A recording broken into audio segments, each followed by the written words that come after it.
Hey, good morning, y'all. It's somewhere around 3:30 in the morning, Texas time. 4:30 in the morning, East Coast time. And the numbers just keep on going up. Yesterday, a little bit before I crashed out at about 7:30, quarter to 8, the price for a gallon here was 4.13, I believe, 4.12. And right there at the Shell station, it's up to 4.38. I'll see if I can zoom in.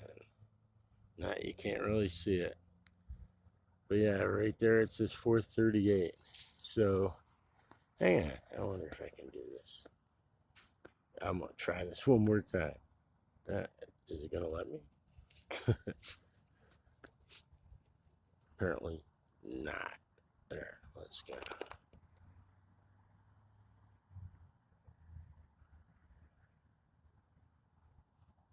Shit, it's not. I was trying to adjust the. Yeah, see, it's not letting me. Bummer. Anyway, yeah, it's like 4.38, so it just jumped up by something like 26 cents. Yeah, 26 cents. 25 cents. Call it a quarter from Monday to Tuesday. Still $3.99 down here. That price hasn't changed in probably at least a week. And see, right there, you might not be able to see it, but it's 4.11 and 4.99 respectfully. Now this at the Valero, and over at Shell, it's 4.38 and 4 looks like 26, 25 or 26. My eyes can't focus that well yet. Speaking of my eyes, speaking of my eyes, I got to keep this kind of quiet because it, like I said, it's around 3:30 at night. Um, I was fine. I was awake. I know this is going to sound crazy, but I was awake for, according to the doctor, like 98%. He said I phased out for like 2 seconds, but I was right back. And I remember probably 90% of that. If you become a candidate for that surgery, I highly recommend it. If you can afford the better lens, get the better lens. I still have to use reading glasses, but for the price of for the price of a better lens, it was a used car, so something I can't afford right now. But not that I'd get a new one, because my car, which is, I know you can't see it, but it's right in front of me. Yeah, I'm keeping it. It works. So right above that door that's in the center, you can't see it because I don't have my lights on tonight, is my apartment. Um, I know that's kind of random. Um, anyway, when I got back yesterday, I got in a little bit late, but they got me in and out like literally within an hour. And the last time I got in there on time with moments to spare, and it took 4 hours. So yesterday was a lot faster. Um, when I got home, I threw a couple of shots of whiskey into my coffee and sat back and enjoyed steak and eggs. Uh, I I had it set up so that at least when I got home after not drinking or eating since midnight, that I'd have a really good meal.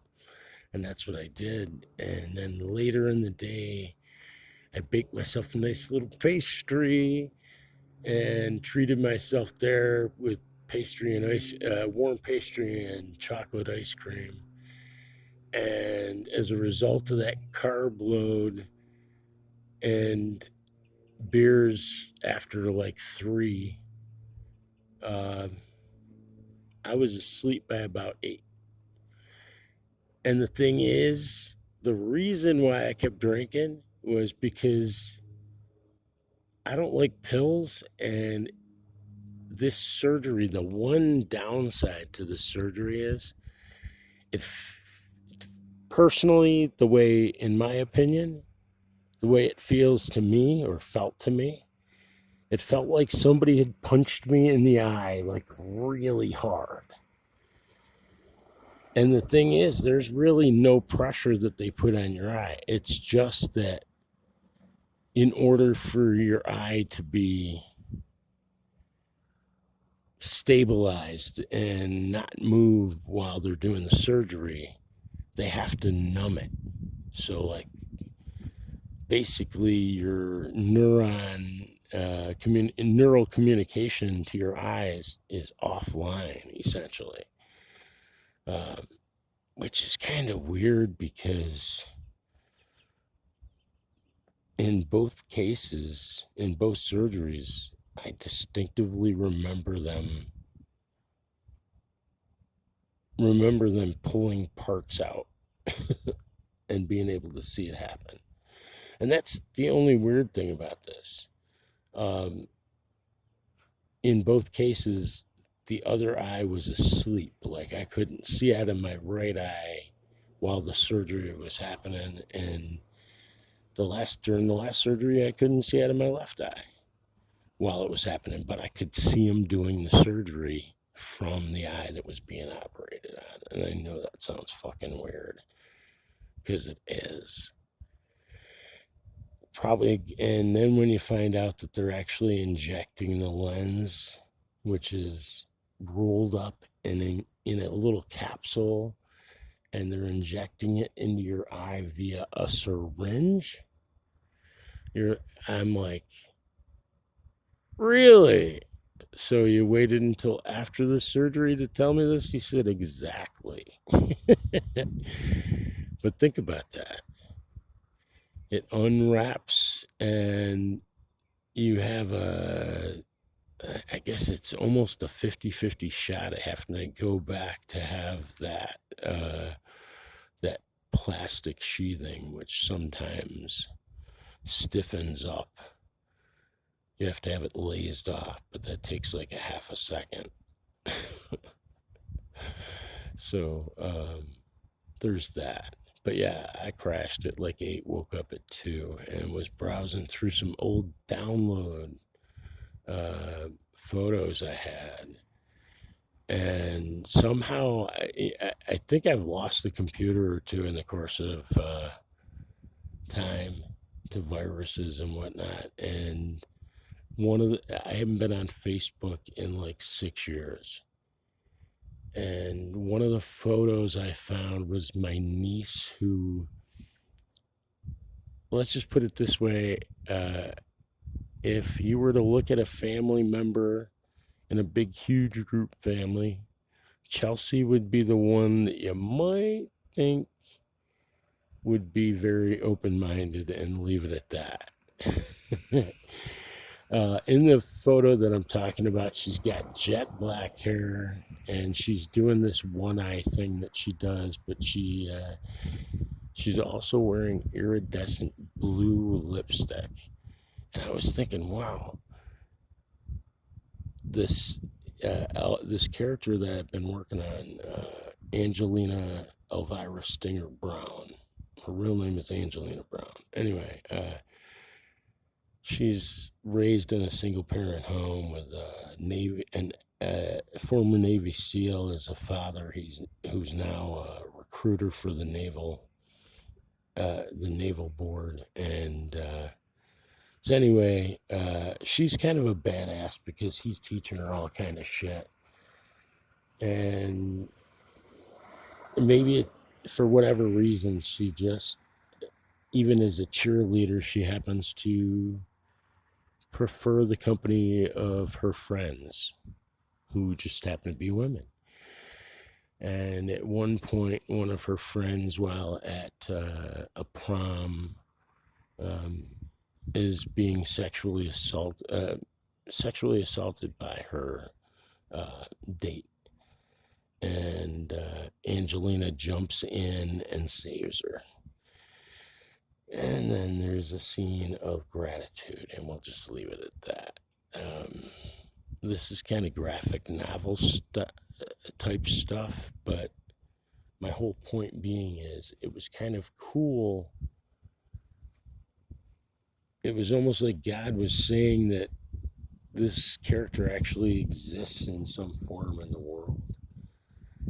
Because seeing that photo of my niece, I imagined this badass teenager becoming an even badder ass adult who basically leaves the hyena den a lioness. There's a scene in Elvira Stinger that goes, and I'm very much paraphrasing this. She gets to a point where she can either evolve or retreat into the silence or evolve into the darkness, for within the darkness she finds her salvation. And like I say, that's me paraphrasing it. But it was just very cool to see like a character personified. Terrifying that it was my niece, but that kind of actually made sense. So stay tuned. This is going to be fun, especially Elvira Stinger. And I tie her in with Professor Mello, the life and times of Professor Mello. She gets tied into that story in some interesting way. Hey, thanks God for another beautiful day. Thanks for almost having vision in my left eye as well as my right. Thank you for this being alive during this amazing time where my eyes can be corrected. Now, if only my thoughts can be realigned. That should be interesting. Just kidding. You know what you made, and I'm a work in progress, and I'm still working towards that goal of completing this mission to provide my parents with a better legacy than the one I've given them so far. Please, dear God, protect and guide President Donald J. Trump, all the members of Q, the members of our military, our law enforcement, and especially vets for child rescue. So united with the good patriots of the world, we can put on your full armor, pick up our swords of light and truth, and in one sound voice defeat the dark forces of evil to continue to prey upon the children of the world once and for all. Amen. Hey, y'all, I hope you have a productive Tuesday, and if you don't, I hope you have a fun one. If you can't, be productive. Have fun. At least stay out of the heat. And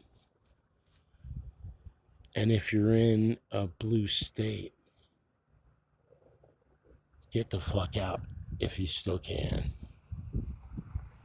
Because it's going to get really bad. Once we leave this, the summer's your last chance. Once shit starts coming out, once the flood hits, blue states are going to shut their freaking doors. I don't know. I think it's going to get scary at some point. Have faith, stay safe, and remember, have faith in God, have faith in the plan, have faith in Donald Trump, but most of all, have faith in yourself. Because without faith in you, nothing's going to happen. Faith and motivate, man. That's what you need to do. Hasta luego. Be safe.